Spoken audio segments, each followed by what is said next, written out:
Burnout Paradise is all new. Forget everything you ever thought you knew about Burnout. This is a complete reinvention. We're taking everything that is quintessentially Burnout, driving high speed in traffic and crashing, and taking that into a completely non-linear open world environment, 60 frames a second, online 8 players. We're totally breaking every convention we can think of, so it's all about my game at my pace. When you start the game, the entire world's open. There are no barriers, there are no restrictions, there are no limits to what you can do.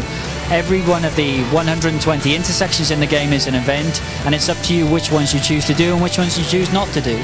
We also have a lot of online functionality.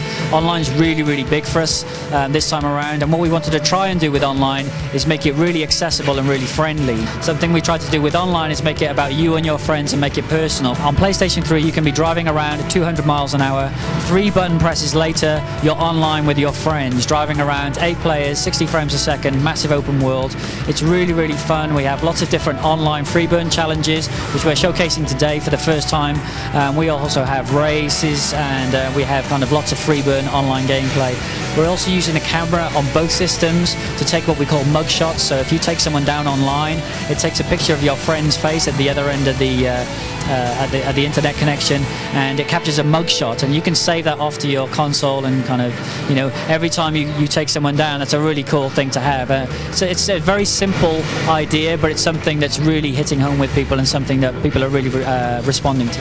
The main progression route for Burnout Paradise is actually the license structure. So right at the start of the game, you can go and attempt any one of the 120 intersection challenges, and as you win those events, you strike off on your driver's license. So the first license we have in the game, you maybe only have to win like 2 events, then your license is upgraded. Every time the license is upgraded, we take a new picture, so it's kind of like getting your real driver's license, right? You take a picture using a camera on both systems, that's applied to your driver's license, and then your license is upgraded, and then the threshold for your upgrading your license again goes up. Every time you win a new license, and also when you win certain events, we release cars into the world. We don't just want to give them to you as straight rewards, because we think that there's gameplay there. So we actually release a free burning car into the world that's driving around, and if you go out and you hunt them down and you shut them down, which is a new kind of takedown, you actually trash that car and it gets added to your junkyard. So the next time you go back to the junkyard, the car's smashed up, you get to take it out for a drive, you get to take it to a body shop and repair it, otherwise it's still going to be smashed up, right? So you take it to a body shop, you repair it, and then you can drive around and use it for any of the events that you want to, both online and offline.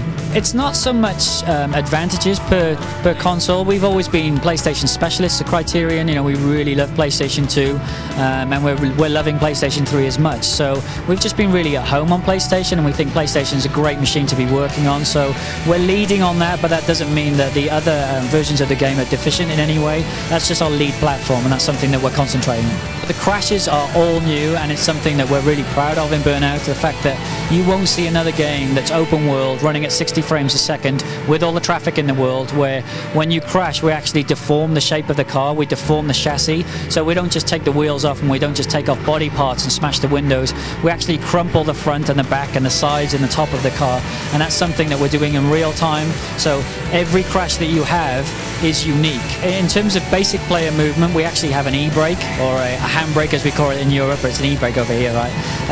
And that sounds like quite a small thing, but actually when you go open world, now that we're no longer on tracks, an e-brake is kind of a cool, fun way of driving around in an open world. So if I want to change direction quickly, or if I want to do something we call power parking, I want to slide in and go Burnout style parking, I can use the e-brake to do that. The handling in general is completely done from scratch, so none of the code that's in this game was ever in any of the old Burnout games. So we rewrote the physics completely, and it's something that, you know, it's never going to be a simulation of a real car, but at the same time, you know, it has to be believable in terms of it still being Burnout and still being fun to drift the car at 200 plus miles an hour, but it's still more based in reality than some of the other Burnout games before, where we really are modeling everything that's going on with the car, and the physics are far more complex than we've ever had in the game. Burnout Paradise, all new for PlayStation 3 and Xbox, coming this winter.